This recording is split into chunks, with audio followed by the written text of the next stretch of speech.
This is the lecturette for section 14.5, where we examine activation energy and temperature and how they affect reaction rates.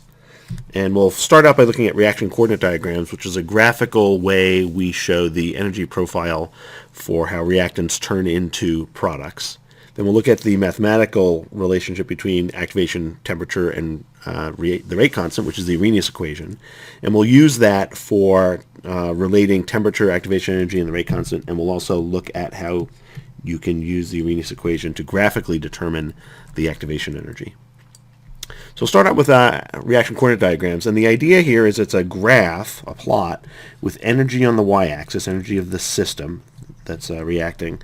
And the x-axis doesn't actually have units. It's called the reaction coordinate. And it's the reaction progress as you go from reactants to products.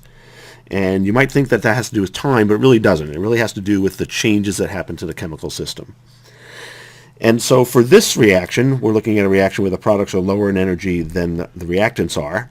And this is the activation barrier the reactants need to go over to get from reactants to products. And so that might be bond breaking that has to happen before bond forming occurs, for example. And then the reactants, the activated complex is the high point in the energy profile. And then once reaching the activated complex, the species can then go on to make products. The same thing can be written for a reaction where the products are higher in energy than the reactants, and here the activation energy is still, of course, always the energy to go from the reactants up to the activated complex, which is also called a transition state.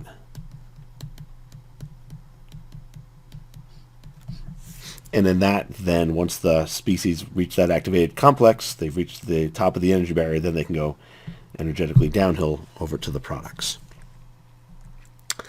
The numerical connection between activation energy and the delta E is that they are independent of each other in the forward reaction, but the activation energy for the reverse reaction, if we think about the products going back to make reactants, the activation energy there is equal to the sum of those two. It would be equal to 41 plus 113, and those are in kilojoules per mole.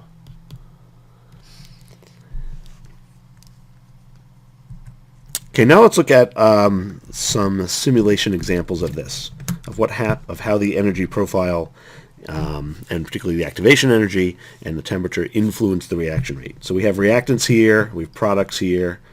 We can move the energies of the products or the reactants, and also the activation, the energy of the activated complex or the transition state. And so what we'll do is we'll go ahead and react our species, and we get our concentration time curve. So the idea is that A is going over this barrier to make B, and as that happens, over time, the A goes away, and we have less and less A, and it decreases. So this is the slope here is our initial rate.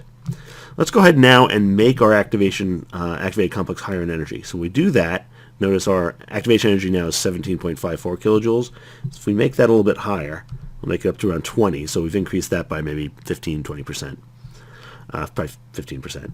Now what we'll do is we'll reset, and we'll leave this curve here and look at our new curve. Our new curve shows that when we increase the activation energy, the reaction now goes slower. So let's reset again, and let's make the activation energy much, much higher. So now we have a very, very high activation energy. And when we do that, it's hard to see, but the line's just going across here. The reaction's so slow that almost nothing's happening.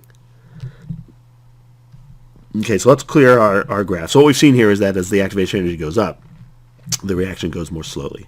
So let's clear that. Let's go back down to around where we were before.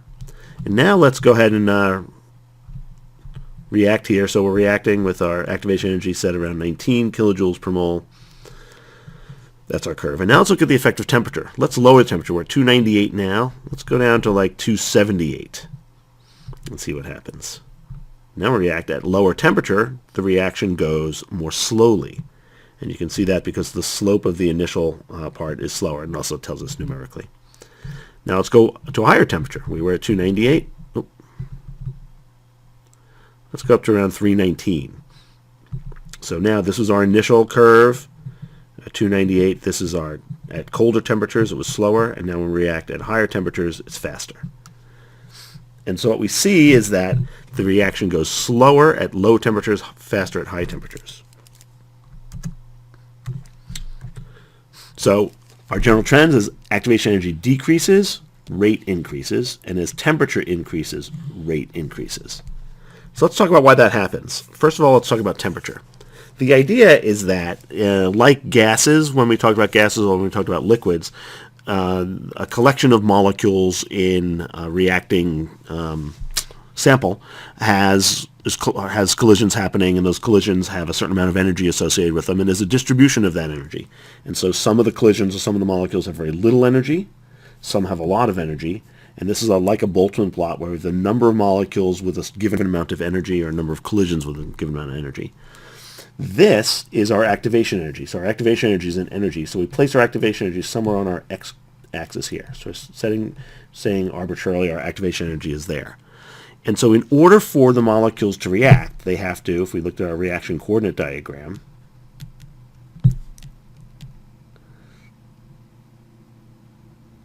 the molecules need to get above that energy. So that energy is this energy here. And so some of the collisions will only have that amount of energy, and then they'll go back to reactants. Some of them have that amount of energy, they'll go back to reactants. Some of them have that amount of energy, they'll go back to reactants. That's essentially if you're anywhere in this region here.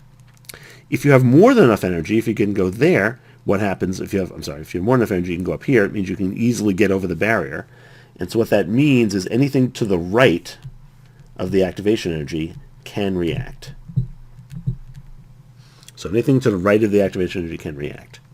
Let me clean this up a little bit.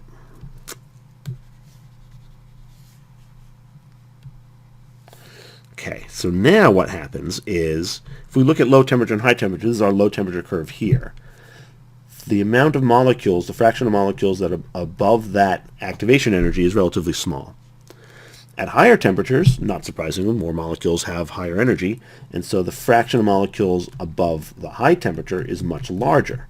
So at higher temperature, more molecules have more than enough energy to overcome the activation energy barrier, and therefore more react, and the reaction then is faster. So that's a faster reaction at high temperature, a slower reaction at low temperature. Likewise, for changing the activation energy, which we can't do two molecules and two reactions themselves, it's comparing two different reactions. If you have something with a very high activation energy, this case over on the right, very few molecules can overcome that, and a high activation energy leads to a slower reaction. So that's a high activation energy. That energy there is this energy here. And so very few molecules can overcome that. The reaction is relatively slow. If the activation energy is low, as in here, many, many molecules, a much greater percentage of molecules are to the right. That means have more than that amount of energy, and the reaction is much, much faster. So the general trends are that higher temperature leads to faster rates, and lower activation energy leads to faster rates. This is mathematically encompassed in the Arrhenius equation. And remember, when we talked about rate laws, or rates in general, rate is equal to K times concentration of reactants raised to some order. Temperature and activation energy are part of the rate constant K. That's where their influence in the rate is shown in a rate law. And the K is equal to some, what's called a frequency factor, which is the frequency of collisions, how many collisions per second occur with proper orientation. That is, the molecules bash into each other in a way that the correct bond breaking or bond forming can occur. Times E, that's the root of the natural log, raised to minus EA, the activation energy, divided by RT. So if T is large, minus EA over RT is small, and K will be big. So as T goes up, K goes up. We saw that a minute ago. It makes common sense, and also it's true mathematically. As the EA goes up, if you increase the activation energy, the root of natural log is raised to a bigger negative fraction, so this gets smaller, and therefore K gets smaller. So as activation energy goes up, K goes down. And when you use this mathematically, we use the energy version of the gas constant, 8.314 joules per Kelvin mole. And remember, of course, your temperatures always need to be in Kelvin. Okay, so now for the rest of this section, we're going to use this equation mathematically to determine things. So first we're going to use the two-point version of this equation. It's the same equation as we have here, but written for two different temperatures with two different rate constants then. So we have 5 variables. We have a rate constant at a particular temperature, we have another rate constant at a second temperature, and we have the activation energy. And the R is a constant. And so the idea of using this version of the equation is if you know 5 of those variables, if you know 4 of those 5 variables, you can find the 5th.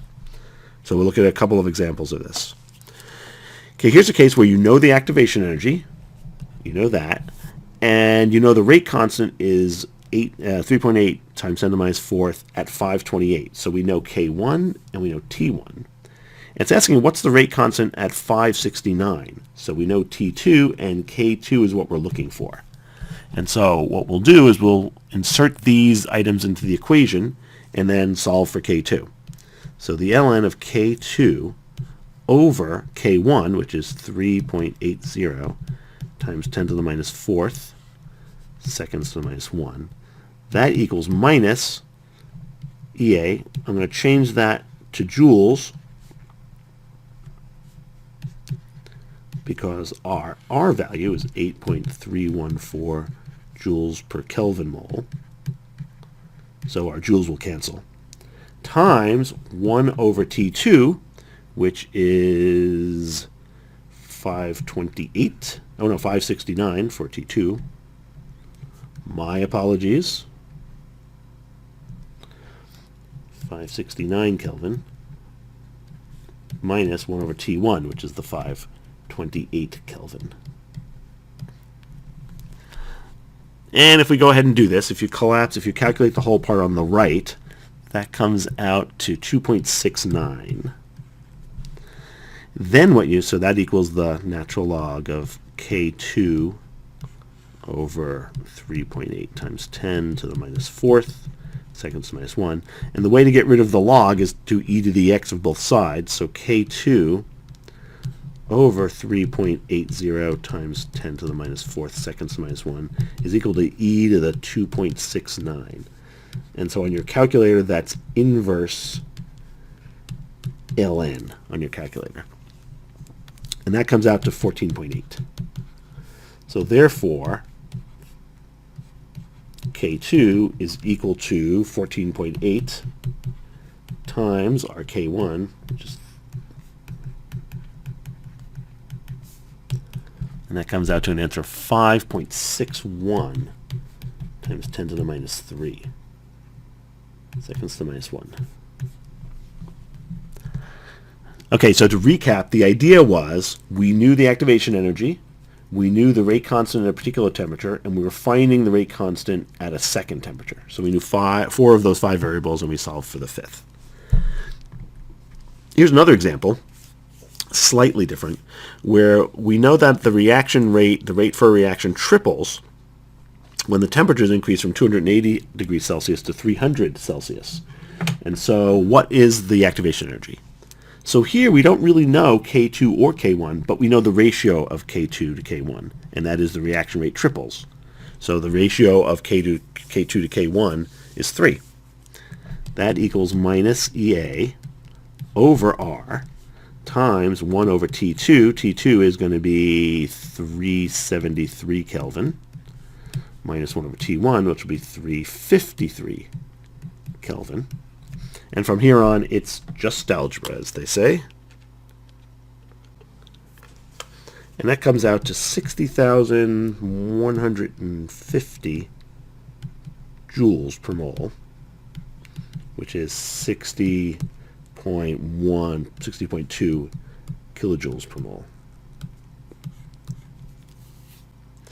Finally, we turn to using the Arrhenius equation, not the 2-point version, but the regular version, to graphically determine the activation energy. And so the idea is we can take the log of both sides of this, and what you get when you do that is the natural log of the rate constant equals the natural log of the activation of the frequency factor minus E over R times 1 over T. And this is the equation for a straight line where the natural log of K is our Y values, the natural log of A is our intercept, our slope is equal to minus EA over R, and our X value is 1 over T. And so the idea is what we do is we make a plot of natural log of K, that's our Y values, versus 1 over T, and our EA will be minus the slope times R. So you do this by making a plot. You collect K values at different temperatures.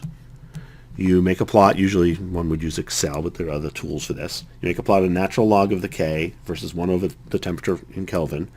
You get the slope of the line. The slope equals minus 1,202.49. And that times R, or minus that times R, so it'll be 12249 times 8.314 joules per mole will give us our rate constant, our activation energy. And that gives us an activation of 102,000 joules per mole, which is 102 kilojoules per mole. And that's the way that works.